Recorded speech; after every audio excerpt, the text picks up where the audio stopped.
Frank Abagnale managed to impersonate a commercial airline pilot, a doctor, and a practicing lawyer by the time he turned 21, all while forging checks worth millions across more than 20 countries. This teenage boy was able to fool some of the world's most powerful institutions in the 1960s, long before the advent of computerized surveillance, biometric scans, or international databases. He didn't carry a weapon, nor was he a computer hacker, and he had no insider help. Instead, he relied on his confidence, keen perception, and a deep understanding of how people tend to trust authority. US officials pursued him across borders for years without ever catching him. Then, an unexpected twist occurred. They would eventually turn to the very person they had been chasing for help. This isn't just a story of luck. It's the true account of Frank Abagnale's escape from the authorities before he ultimately decided to cooperate with them.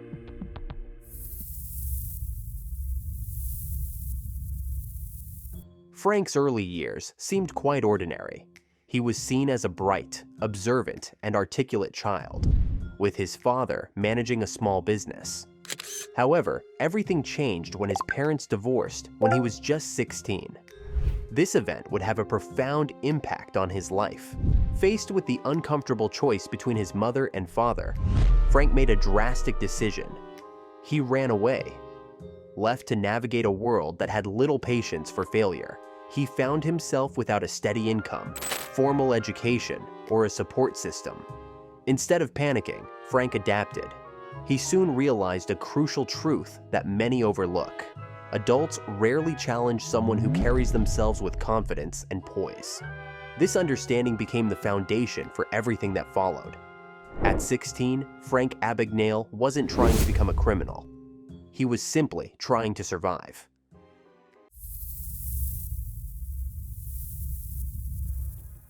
While he was near an airport, he observed that airline pilots received a great deal of respect.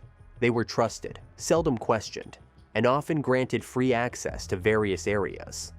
Frank realized that if he could present himself as a pilot, people would likely assume he was one. He didn't steal a uniform. Instead, he called Pan American World Airways, claiming his uniform was damaged and requesting a replacement. Back then, there was minimal identity verification. Before long, Frank was traveling in a Pan Am pilot's uniform. He managed to fly across the country and eventually around the globe for free by using a method known as deadheading, which allowed him to sit in jump seats on planes. He avoided situations that required real flying skills. Frank was never a licensed pilot for an airline. He observed real pilots, memorized aviation terminology, and spoke only when necessary. Frank Abagnale successfully crossed borders by posing as an airline pilot. But this experience also taught him something crucial. People are often judged based on appearance rather than credentials. As long as Frank looked the part, spoke confidently, and avoided raising suspicion, doors opened for him. After leaving the pilot role, he took on a new identity as a physician. He landed a job as a supervising resident at a hospital in Georgia by pretending to hold a Harvard medical degree. In reality, Frank was never a surgeon. Instead, he cleverly positioned himself in an administrative role, delegating tasks to experienced staff while keeping a low profile. For nearly a year, no one questioned his qualifications. Later, Frank adopted one of his boldest identities yet, that of an attorney. Despite lacking a law school education, he studied legal manuals and passed the Louisiana State Bar exam on his third attempt, claiming to be a Harvard Law graduate. Before moving on, he even handled real legal cases at the Louisiana Attorney General's office. Each of his identities followed a similar pattern: confidence, preparation, and the understanding that authority is often accepted without question. In the 1960s, checks were the backbone of global banking, lacking many security features and often facing delays in cross-border verification. Frank took the time to study banking practices closely.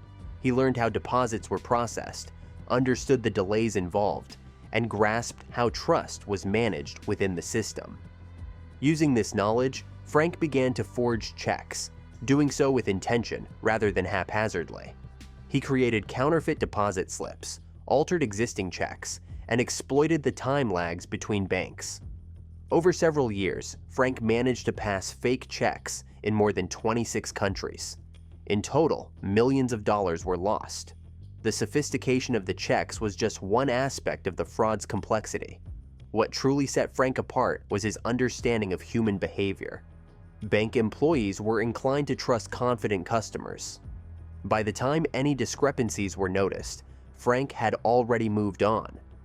The United States government took notice. Joseph Shea, a rookie agent, was assigned the case by the FBI. Shea had never faced a challenge like this before. There was no fixed location, no consistent identity, and no clear pattern. Frank Abagnale often changed his name, job, and appearance. He crossed borders faster than the paperwork could keep up. Law enforcement relied on outdated information in an era before computerized databases, fingerprint sharing, and instant international communication. Frank was well aware of this vulnerability. He intentionally stayed a step ahead of people rather than systems. He posed as a doctor while authorities were searching for a pilot. Once they circulated a description of the doctor, he moved on again. Frank also avoided drawing attention to himself. He lived a low-key life. He didn't brag. He never stayed in one place long enough to form close bonds. Above all, he exploited trust. Hotel staff trusted uniforms. Bank tellers trusted calm demeanor. Even when documents were expertly forged, officials still believed them. Agent Shea often arrived just days or even hours after Frank had left. The world was getting smaller. The pursuit was drawing nearer. Frank Abagnale's luck finally ran out in 1969 after years of evading capture. He wasn't arrested in the United States. Instead, it happened in France. A former girlfriend recognized him and tipped off the authorities about his identity. Frank was apprehended and sent to a prison in France, where the conditions were harsh. He found himself in a facility that starkly contrasted with the lifestyle he had grown accustomed to, leading to feelings of isolation and malnutrition. For the first time, he couldn't charm his way out of trouble.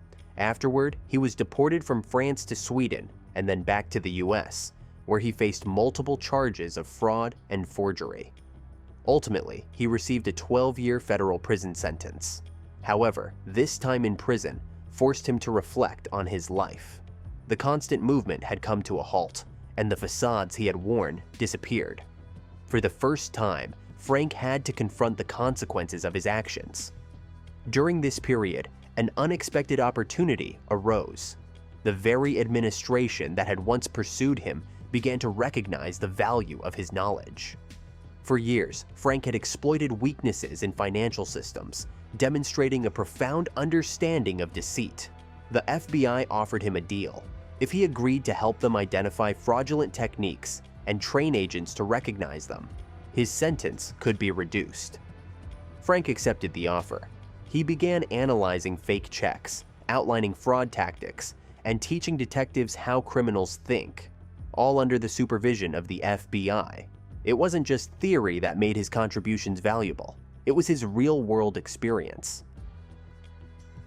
Eventually, Frank helped banks enhance their verification processes, redesign check security, and prevent losses before they occurred. After his release, he continued this work legally by founding Abagnale and Associates, a company dedicated to fraud prevention. The former fugitive transformed into a respected advisor for businesses and governments, not because his past was forgotten, but because it was acknowledged and understood. Frank Abagnale's life story has captured international attention through books and films. His adventures were famously adapted into the Hollywood movie Catch Me If You Can, starring Leonardo DiCaprio. However, it's important to note that not every detail in the film is accurate.